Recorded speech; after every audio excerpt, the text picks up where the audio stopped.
નમસ્તે ફ્રેન્ડ, તમારું સ્વાગત છે મારા કિચનમાં. આજે હું તમારી સાથે શેર કરીશ બટેટા અને કેપ્સિકમનો સંભારો.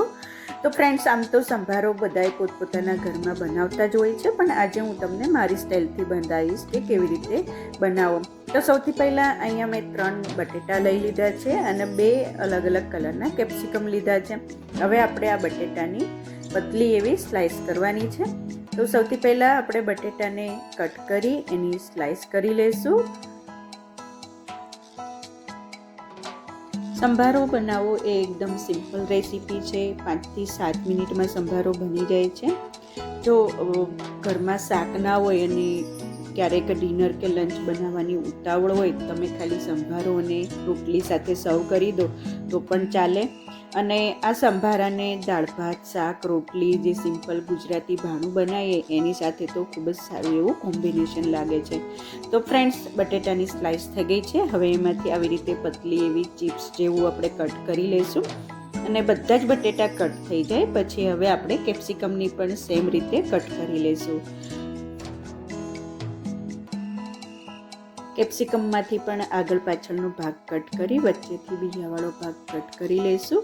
અને પછી આપણે એમાંથી જેવી રીતે બટેટાની સ્લાઇસ કરી છે એવી રીતે આપણે કેપ્સિકમની પણ સ્લાઇસ કરી લઈશું. કેપ્સિકમ તમારી પાસે કોઈ પણ મિક્સ કલર અવેલેબલ હોય તમે લઈ શકો છો. મારી પાસે આજે રેડ અને ગ્રીન હતા તો હું બંને કેપ્સિકમનો યુઝ કરીશ. તો નાઇસ એવું કલર કોમ્બિનેશન લાગશે અને ટેસ્ટમાં પણ સરસ એવો લાગશે.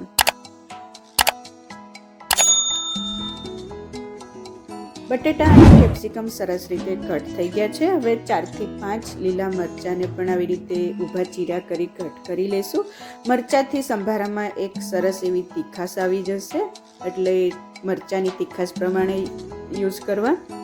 હવે એક પેનની અંદર અડધી ચમચી મેથી દાણા એડ કરી મેથીને શેકાવા દઈશું. સરસ એવી બ્રાઉન કલરની શેકાઈ જાય એટલે ખાંડણીની અંદર ટ્રાન્સફર કરી દઈશું. આપણે આને સંભારામાં એડ કરવાનું છે એટલે મેથી દાણાને ઠંડા થવા દઈશું. હવે એ જ પેનની અંદર અડધી ચમચી તેલ એડ કરી દઈશું. તેલ ગરમ થઈ જાય એટલે અડધી ચમચી રાઈ, અડધી ચમચી જીરું અને અડધી ચમચી કાળા તલ એડ કરી આપણે એને સતળાવા દઈશું.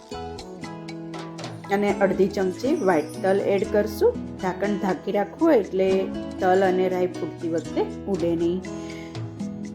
1/4 ટીસ્પૂન જેટલી હિંગ એડ કરશું. 1/4 ટીસ્પૂન જેટલી હળદર એડ કરી બધા જ મસાલાને સરખી રીતે સતલાવા દઈશું. હળદર મિક્સ થઈ જાય એટલે હવે એની અંદર તરત જ આપણે બટેટા, કેપ્સિકમ અને મરચાંને એડ કરી દઈશું.